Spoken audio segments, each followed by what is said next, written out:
कुरान पढ़ने वाला कहाँ मिलेगा? अब वो किसी को पढ़ने के लिए अगर बुलाओगे भी तो वो पता नहीं क्या पढ़ेगा कि नहीं पढ़ेगा। अब वो सही पढ़ेगा कि गलत पढ़ेगा बेटा तो जानता ही नहीं है, तो पकड़ोगे कैसे? भाई गलती पकड़ा जाएगा? तो अपने बच्चों को कुरान पढ़ाओ। तो बताइए गया कि ये बाप इंतकाल करना था, इंतकाल कर गया, 4 बेटा रिश्तेदार आए, सारे लोग आए, गुस्ल दिया गया, जनाजे की नमाज पढ़ी और कब्रिस्तान में ले जाकर दफन कर दिया। बाद नमाज चारों बेटा बैठा, मशवरा किया कि बाप ने वसीयत किया था किसी हाफिज कुरान को लाकर, कुरान पढ़ने वाले को लाकर कुरान पढ़वा कर दुआ करवा देना। तो उस जमाने की बात है जब कुरान पढ़ने वाले बहुत इक्का दुक्का थे, कम मिला करते थे, बहुत कम, बहुत कम। तो 3 भाइयों ने कहा कि टेंशन ना ले, ज्यादा टेंशन ना ले, बात चला गया वो अपना समझते रहेगा, हम लोग कहां ढूंढे जाएंगे। मेरे भाइयों मरो तो सही, आप क्या समझते हो? ये आंखें जब तक खुली है सब है, अब मरने के बाद फिर कौन किसको याद करता है? मेरे भाई 2-4 महीने 6 महीने साल भर तक याद करेगा, उसके बाद तो आपका नाम लेने वाला कोई नहीं होगा, कोई नहीं।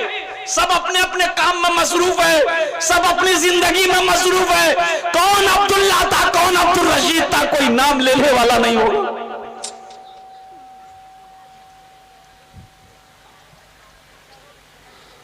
तीन भाइयों ने कहा टेंशन नहीं, अब्बा मर गए वो अपना जानते रहेंगे, हम लोग कहां जाएंगे कुरान पढ़ने वाले को ढूंढने के लिए। छोटा बेटा ने कहा कि नहीं हम जाएंगे, चाहे वो पूर्णिया जिला में नहीं मिलेगा, अररिया जिला में मिलेगा, मधेपुरा में मिलेगा, सुपौल में मिलेगा, दरभंगा में मिलेगा, भागलपुर में मिलेगा, नवगछिया मिलेगा, जहां मिलेगा वहां से पकड़ कर लाएंगे। ये मैं बाप का छोटा बेटा। और सुबह हुई ये निकल गया, निकलते निकलते चला गया अररिया जिला। एक बाबा से मुलाकात हो गई और बाबा जाने ना, अरे बाबा जानते हैं ना वो जो भीख मांगते साहेब। तो सलाम दुआ हुई तो उस बाबे से इस नौजवान ने पूछा कि बाबा आप गली गली घूमते हो, आपकी नजर में कोई हाफिज कुरान, कोई कुरान पढ़ने वाला है? तो बाबा ने कहा कि बेटा बात क्या है, खुलासा बताओ। ये नौजवान कहने लगा मेरा बाप का मरते वक्त ये वसीयत था कि बेटा जब मैं मर जाऊं तो मैं किसी हाफिज कुरान पढ़ने वाले को लाकर कुरान पढ़वा कर मेरे हक में दुआ करवा देना। तो बाबा ने कहा बेटा तुम्हारा घर कहाँ है? बोला मेरा घर पूर्णिया जिला। ये बाबा सोचने लगा पूर्णिया जिला, ये अररिया जिला कहा है? तो पूछा कि बेटा ते पूर्णिया जिला में कोई हाफिज कुरान नहीं है? बोला बाबा यही तो रोना है, अगर पूर्णिया जिला में कोई कुरान पढ़ने वाला होता तो हम अररिया क्यों आते? तो बाबा सोचा कि बड़ा अच्छा मौका है, बड़ा अच्छा मौका है, क्यों ना हम हाफिज कुरान बन जाए। बोला बेटा पैसा कितना देगा? बोला पैसे की चिंता नहीं, 1000 रुपए, 2000, 3000, 5000 रुपए पर डे ले लिए, दौलत की कमी नहीं है। तो ये बाबा ने कहा कि एक बात बताओ बेटा। बोला हाँ बोलो। तो बाबा ने कहा, साइल ने कहा कि बेटा हम ना हाफिज भी हैं, कारी भी हैं। था कुछ नहीं, पक्का जाहिल था। वो ये सोचा कि जहां इसका घर है उस इलाके में कोई कुरान पढ़ने जानता ही नहीं है, तो हमारी गलती पकड़ेगा कौन? मैं पकड़ेगा? अरे वही नहीं पकड़ेगा जो जानता होगा, वहां तो कोई है ही नहीं है। ये नौजवान खुश हो गया, बोला हाँ बाबा आपने मेरी परेशानी दूर कर दी, जल्दी जल्दी। घर लेके आया, खाना पीना खिलाया, बोला कि पढ़ना शुरू करे। बोले यहाँ मत पढ़िए, मेरे बाबा का कब्र पे, कब्रिस्तान में जाके कब्र पे बैठ के पढ़िएगा, ज्यादा सवाब होगा। बोला जहां पढ़ा लो चलो। ये तो पढ़ा लिखा था नहीं, बस पढ़ना शुरू किया। ए खुदा मैं तो कुछ जानता नहीं, ए खुदा मैं तो कुछ जानता नहीं, ए खुदा मैं तो कुछ जानता नहीं, ए खुदा मैं तो कुछ जानता नहीं। ये लड़का बोला मौलवी साहब बहुत फॉरवर्ड पढ़ो। दूसरा भाई बोला कि छोटा होके हाफिज कुरान को ला सकता है क्या? उससे हम कम पावर रखते हैं? वो भी गया, को जाहिल को पकड़ के लिया, घर में खाना पीना खिलाया, बोला पढ़ना शुरू कर। बोला भाई यहाँ मत पढ़ी, मेरा छोटा भाई का हाफिज साहब कब्रिस्तान में पढ़ रहा है, अब उसी के बगल में बैठ के पढ़िएगा। ये जब सुना वहां हाफिज कुरान है, बोला बाप ये तो खतरा है। बोला अच्छा जो होगा देखा जाएगा, आधा जितनी मजदूरी हमको मिलती 1000 रुपए दिन मिलेगा, 500 अगर वो असली होगा 500 दे देंगे, 500 तो बचेगा। ये जब कब्रिस्तान पहुंचा, लंबा कुर्ता, लंबी टोपी, लंबी दाढ़ी, वो जो पढ़ रहा था खुदा मैं तो कुछ जानता नहीं, वो बोला कि लगता यही असली है, वो भी पढ़ना बंद कर दिया। अब सोचा कि अब होगा क्या? बोला अच्छा ठीक, असली होगा तो जो जितनी कीमत हमको रोजाना मजदूरी मिल रही है आधा उसको देंगे, आधा तो बचेगा। जब ये गया वो खामोश हो गया। ये दोनों भाइयों ने कहा ऐसा कीजिए, इसी के बगल में आप भी बैठ जाइए, पढ़ाई शुरू कर दिए। बोले बाबू तुम राजा भोर जा, हमरा पढ़ते रहो हमेशा। बोला नहीं, सामने पढ़, हमरो सुनुम ना। तो पहला वाला बोला कि अब जो हो ये असली है कि नकली है इसका फैसला हो जाएगा। पढ़ना शुरू किया, खुदा मैं तो कुछ जानता नहीं, खुदा मैं तो कुछ जानता नहीं, खुदा मैं तो कुछ जानता नहीं। तो दूसरा समझ गया, पक्का जाहिल है, वो भी पढ़ना शुरू किया, जैसन तू वैसन में, जैसन तू वैसन में, जैसन तू वैसन में, जैसन तू वैसन में। बात समझ रहा?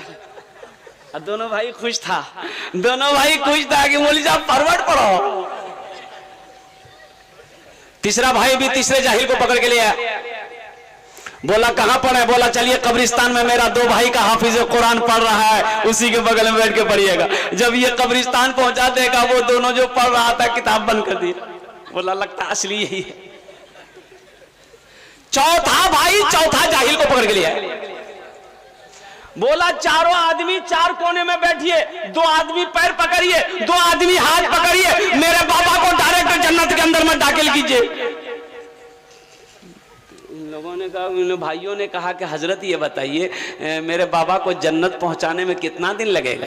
तो इन लोगों ने कहा कि बेटा जन्नत बहुत दूर है, कम से कम 2 महीना लगेगा। बोला 2 महीना लगे कि 4 महीना लगे, जन्नत से बाहर मत छोड़िएगा, इसलिए कि हमारे पास दौलत की कमी नहीं है, मेरा बाप दौलत कमा कर गया है। और कुर्बान जाइए, चारों आदमी चार कोने में बैठा। बोला आप पढ़ना शुरू कीजिए। पहला बोला खुदा मैं तो कुछ जानता नहीं, दूसरा बोला जैसन तू वैसन में, जैसन तू वैसन में। तीसरा समझ गया ये दोनों पक्का जाहिल है। वो तीसरा पढ़ना शुरू किया, ये अंधेरी तकलीफ कब तक चलेगी, ये अंधेरी तकलीफ कब तक चलेगी, कब तक चलेगी, कब तक चलेगी। चौथा समझ गया ये पक्का तीनों जाहिल है। वो भी शुरू किया पढ़ना, जब तक चले चलने दो, जब तक चले चलने दो, जब तक चले चलने दो। मेरे नौजवानों, मेरी बातों को हंसी में ना उड़ाओ, याद रखो अगर वो चारों बेटे में से अगर किसी को कुरान पढ़ा देता, वही एक बेटा अगर सूरह फातिहा, सूरह इखलास, इन्ना आतेना कल कौसर पढ़कर रब की बारगाह में दुआ कर देता, शायद अल्लाह उनके बाप के गुनाहों को माफ कर देता। सुभान अल्लाह। अपने बच्चों को कुरान पढ़ाओ, अपने बच्चों को कुरान पढ़ाओ, अपनी बेटियों को कुरान पढ़ाओ, अपने बेटों को हाफिज कुरान पढ़ाओ, अपने बेटे को आलिम दीन बनाओ। इंशाअल्लाह बनाएंगे। कितने लोग तैयार है? जरा हाथ उठाओ इंशाअल्लाह। अल्हम्दुलिल्लाह, जितने अपने बच्चों को दुनिया की सारी डिग्रियां दिलवा दी, अगर कुरान नहीं पढ़ाया तो कुछ नहीं पढ़ा। एक हाफिज कुरान, एक हाफिज कुरान, एक हाफिज कुरान 10 आदमी को जन्नत में लेकर जाएगा। सुभान अल्लाह बोले दो। कितने को लेकर जाएगा? हाथ उठा के बताओ। ये हम ऐसे नहीं करें, मुत्तफक़ुन अलैह हदीस है। अल्लाह के रसूल जनाब मोहम्मद रसूलुल्लाह सल्लल्लाहु अलैहि वसल्लम ने इरशाद फरमाया, एक हाफिज कुरान, एक हाफिज कुरान, एक हाफिज कुरान 10 आदमी को जन्नत में लेकर जाएगा। अच्छा किसको लेकर जाएगा? बाप का मकाम तो छोड़िए, बाप का मकाम बड़ा आला होगा। जिसका बेटा हाफिज कुरान होगा, उसके बाप के सर पे ये पगड़ी है, वहां अल्लाह नूरानी ताज सजाएगा। सुभान अल्लाह बोला था माशाअल्लाह। नूरानी ताज। अब वो ताज कैसा ताज होगा? ओ बड़ा ताज होगा उसके सर पे। उसमें रोशनी कितनी होगी? तो हजरत मुआज बिन जबल रदी अल्लाह अन्हु रावी हैं, सहाबी रसूल हैं, वो फरमाते हैं कि अल्लाह के रसूल ने इरशाद फरमाया, मुआज उस ताज में इतनी रोशनी होगी कि सूरज की रोशनी उसके सामने फीकी पड़ जाएगी। तो अहले महशर ये पूछेंगे अल्लाह के फरिश्ते से, ये अल्लाह के फरिश्ते ये कौन है? ये अंबिया है कोई क्या जिसके सर पे ताज है? अंबिया है, शुहदा की जमात में से है, सालिहीन की जमात में से है, सिद्दीकीन की जमात में से कौन है? तो अल्लाह के फरिश्ते कहेंगे नहीं, ये अंबिया नहीं है, शुहदा की जमात में से नहीं है, सालिहीन की जमात में से नहीं है, सिद्दीकीन की जमात में से नहीं है, फिर कौन है? तो अल्लाह के फरिश्ते जवाब देंगे, ये वो बाप है जिन्होंने दुनिया के अंदर में अपने बेटे को हाफिज कुरान बनाया था। मेरे भाइयों, जिन्होंने अपने बेटे को दुनिया के अंदर में आलिम दीन बनाया था, हाफिज कुरान बनाया था, ये वो बाप है, ये वो माँ है जिसके सर पे अल्लाह नूरानी ताज सजाएगा। इंशाअल्लाह अपने बच्चे को हाफिज कुरान बनाएंगे मेरे भाई। अच्छा इंशाअल्लाह एक हाफिज कुरान 10 आदमी को लेकर जाएगा जन्नत में, किसको लेकर जाएगा? चचा है, भाई है, मामा है, नाना है, लेकिन उलमाए किराम फरमाते हैं कि वो जिसको चाहे उसको लेकर जाएगा। सुभान अल्लाह बोले दो। वो जिसको चाहेगा, जिसका हाथ को पकड़ लेगा जन्नत के अंदर। अब वो भी कौन? वो भी कौन? जन्नती को जन्नत में लेकर जाएगा? नहीं, जिसके ऊपर में जहन्नम वाजिब हो चुकी है, जो जहन्नम में है, उसको निकालेगा। अल्लाह ने फैसला सुना दिया, ये जहन्नमी है, जहन्नमी है, जहन्नमी है, जहन्नम के अंदर में है।